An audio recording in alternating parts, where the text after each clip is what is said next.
Level 1. The new body. The needle goes into your arm at the processing center, and you don't ask what it is.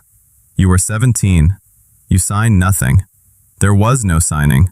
There was a letter, a date, a time, and the understanding, absorbed through years of school and loudspeakers and your mother's careful face, that the correct response to all three was to be present at the appointed hour in the appointed place, wearing the appointed clothes. You were present. They take your civilian clothes. They give you a uniform. It is olive green, and it smells like the person who wore it before you, and it doesn't fit anywhere that matters. You put it on. You walk out of the processing room and into a formation of 40 other boys who are doing what you are doing, which is standing straight and looking forward and not asking questions. The first thing the Korean People's Army teaches you is not combat. It's not tactics or weapons handling or field survival. It's how to stand. Stand correctly and you become invisible. Stand incorrectly and the sergeant finds you. You learn within the first hour that becoming invisible is the single most important skill available to you at level 1. You stand correctly. The training base is outside Hamhung, mountains in every direction. The barracks smell like coal smoke and damp wool. Your bunk is the third from the left in a room with 14 other men and a single coal stove that goes cold at 3 a.m. You learn to sleep through the cold, or you learn to lie awake in it. Both are acceptable. Complaining is not. Your day begins at 5:30. The loudspeaker on the pole outside wakes you the same way it has woken you your entire life, except now the voice is a sergeant's voice and not a state broadcast. In practice, there is no difference. The voice tells you when to stand up. You stand up. You run 6 kilometers before breakfast. Breakfast is 400 grams of rice and a cup of water that tastes like the metal of the cup. You eat quickly. You return to formation. The political study session runs 90 minutes every day. You recite loyalty pledges. You discuss the wickedness of American imperialism. You practice the correct emotional response to photographs of the supreme leader. The correct response is reverence. You produce reverence. By month 3, you have stopped producing it deliberately. It simply comes. This is the first thing you will not notice happening to you. The rules at level 1 are total and uncomplicated. Obey everything. Initiate nothing. Survive the winter. The currency here is not money. It's invisibility. The boy who stands out, for excellence or for failure, gets noticed. Getting noticed costs you. You do not stand out. You are neither the fastest nor the slowest, neither the loudest nor the most silent. You occupy the exact center of every distribution, and you do it with the practiced ease of someone who understood very early that the center is the only safe position. By the end of year 1, the person you were before the uniform is not gone, but he is quiet. He has moved somewhere interior and learned to stay there. The person standing in formation, the one who runs on command and recites on cue and eats whatever is given, that person has learned to feel like the real one. The replacement is complete. Level 2. The keeper. They give you a title and a problem. The title is Private First Class. The problem is the 6 men assigned to you. They're younger. You can see it in the way they stand. Not quite right yet. The invisible anxiety still visible in the shoulders. You recognize it because you had it. You don't have it anymore. Losing it was the promotion. You are 20. You've been in the system 3 years, and you understand it the way you understand the cold. Not as a condition to analyze, but as a permanent feature of the environment you move through. Managing 6 men is mostly information work. You learn which of them is reliable and which of them is performing reliability. These are not the same thing. The reliable ones do what they're supposed to do without surveillance. The performers require surveillance or they drift. You learn to tell the difference within the first month by watching them when they think no one is watching. You are always watching. There is a soldier in your unit named O. O has been at the base 8 months longer than the men you manage. He is efficient and quiet and technically correct in every observable behavior. He also listens at meals in a way that is slightly different from how everyone else listens. He holds eye contact a half-second longer than necessary after you finish speaking. No one told you what this means. You understand it anyway. You make sure that nothing you say within earshot of O constitutes information he could use. The currency at level 2 is situational awareness. Who knows what? Who reports to whom?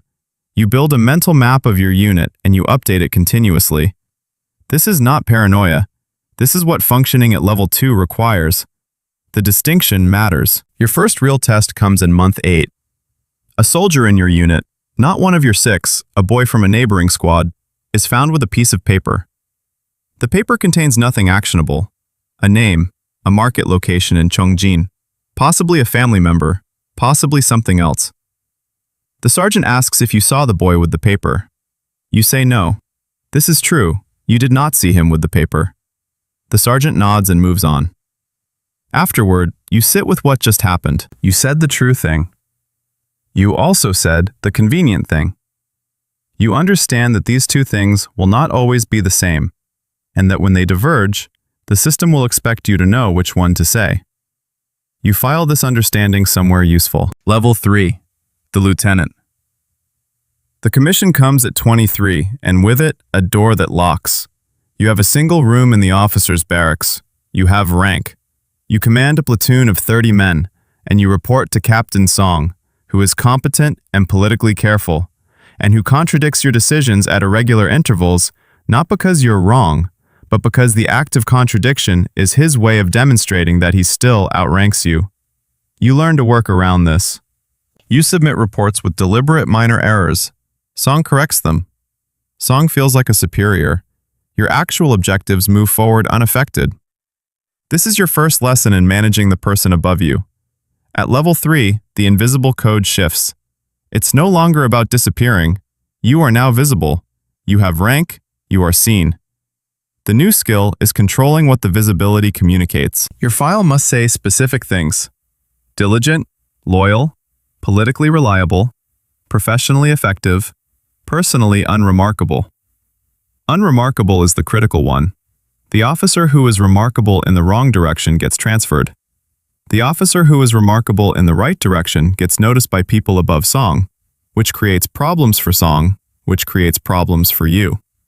The unremarkable officer with a clean file and a reputation for reliable execution moves forward on schedule. You move forward on schedule. In your second year as lieutenant, a soldier in your platoon disappears in the way that soldiers occasionally disappear. Present on Tuesday, gone by Thursday. Nothing in the official record that explains the gap. You write reassigned in his file. You sign your name. The first time you sit with it afterward. The second time it takes less sitting. The third time it is paperwork. Level 4. The captain. You have an office. It's small and it smells like old paper. And there's a photograph of the supreme leader on the wall that you straighten every morning without thinking about it, the way your mother straightened it at home. Except the habit has new meaning now, because the man on the wall can affect your career in specific ways, and you are aware of this, and the awareness is part of why you straighten the frame. You command a company of 120 men. The military content of this, tactics, readiness, actual combat preparation, takes up less than a third of your working hours. The rest is political maintenance, loyalty reporting, file management, attendance at ceremonies where the correct expressions must be worn for the correct duration. You become very good at wearing the correct expressions. At level 4, the informal economy introduces itself. You don't seek it out.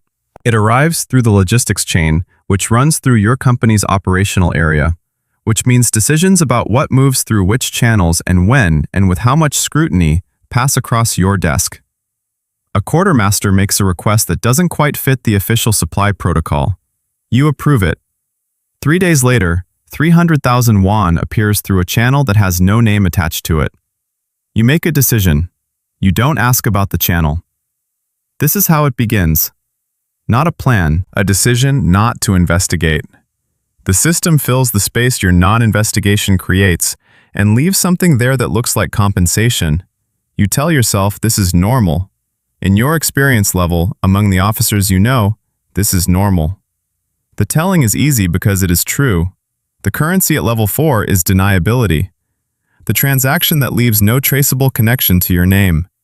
The resource that moves through channels 3 steps removed from your direct involvement. You learn the architecture of plausible separation. How far from a thing you must position yourself for the connection to be professionally invisible. 2 steps is sufficient. You maintain 2 steps. Level 5. The major. The call comes at 9 a.m. on a Wednesday. Not dramatic, not urgent in tone. A secretary from a party liaison office asks if you are available for a meeting at 2 p.m. at an address 2 blocks from the main ministry building. The address is a civilian building. The phrasing is courteous. You are available. The man waiting for you has no visible rank and no name you are given. He asks about your career. You answer carefully.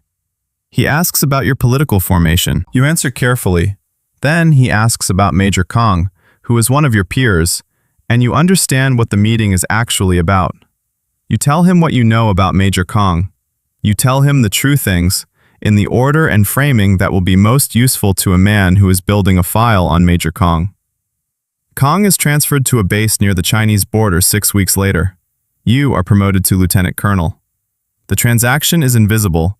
The understanding is universal. Neither is spoken about by anyone. You sit with what you did for approximately 4 days. You turn it over in different directions. You examine it for a moral objection you can afford to hold. You find the objection. You examine the alternative. What would have happened if you had provided different information or no information? You find the alternative untenable. The objection has no practical weight. You set it down. This is the shift, not the act.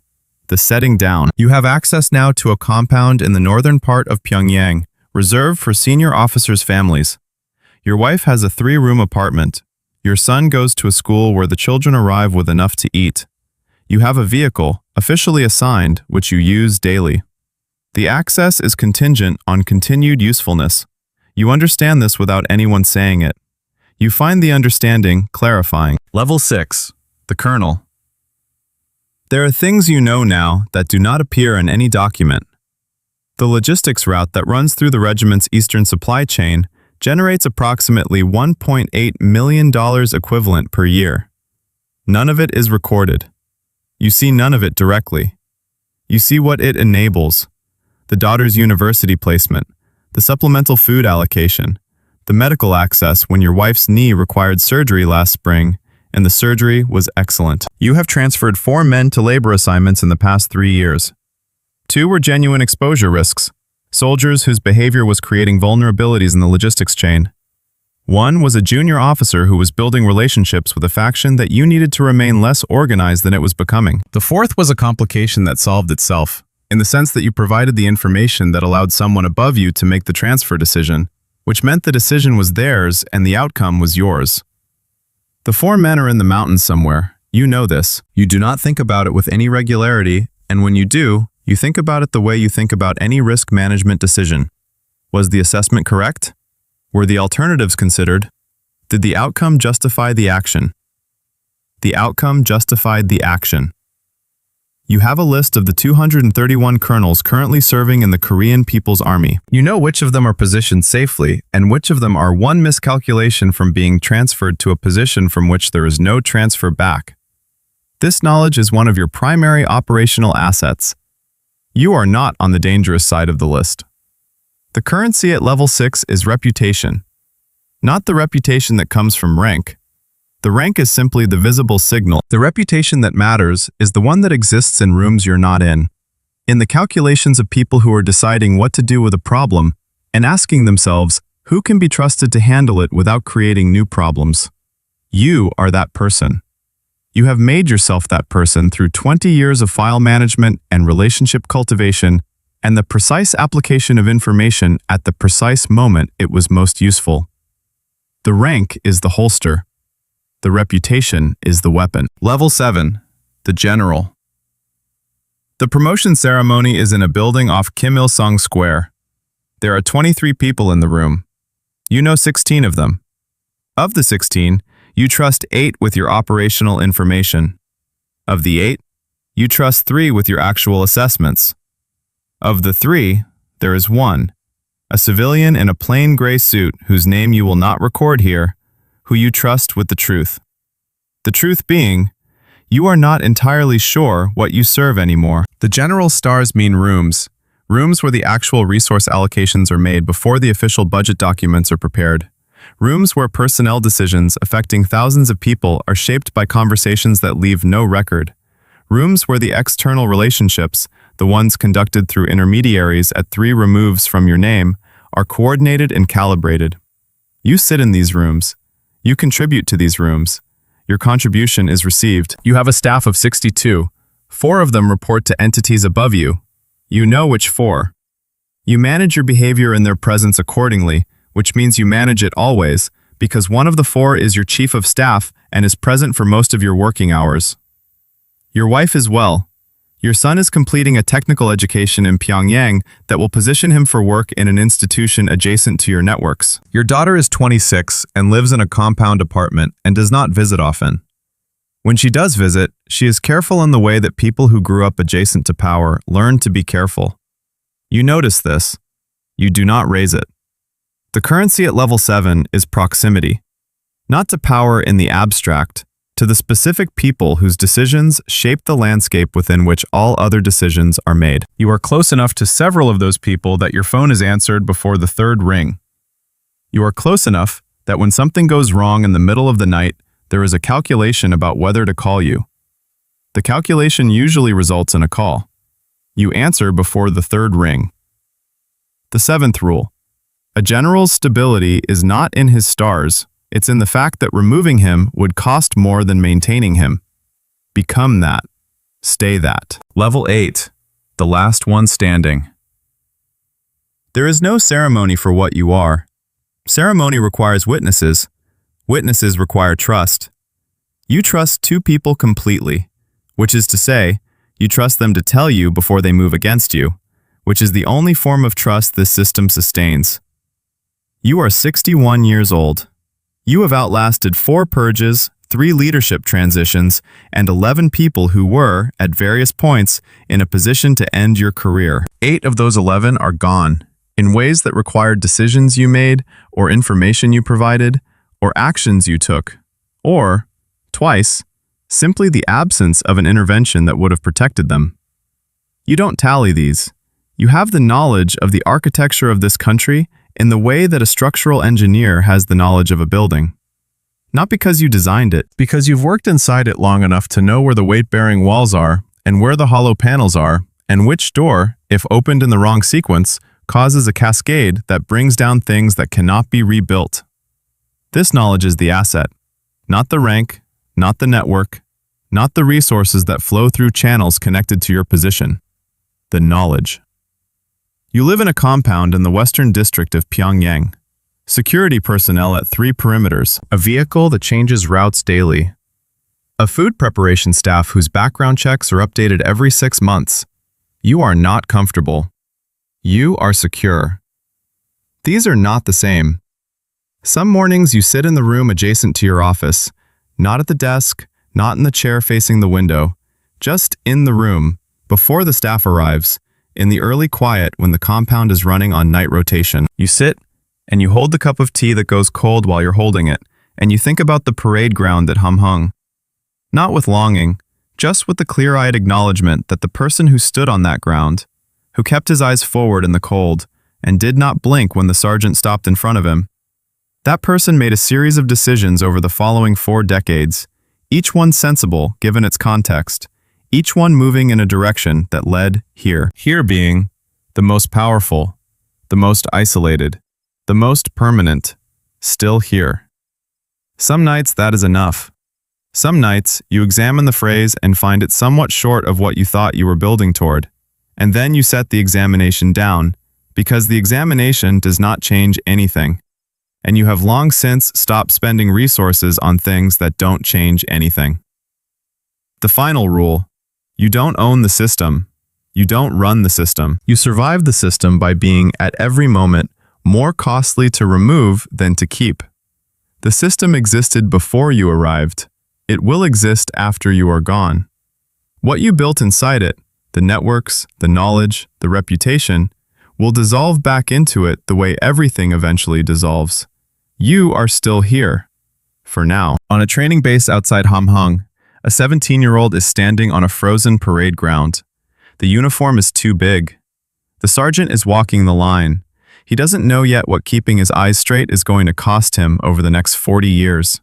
He doesn't know that this moment, this specific, frozen, ordinary moment, is the beginning of a very long negotiation with a system that will take everything it can use and return only what it cannot.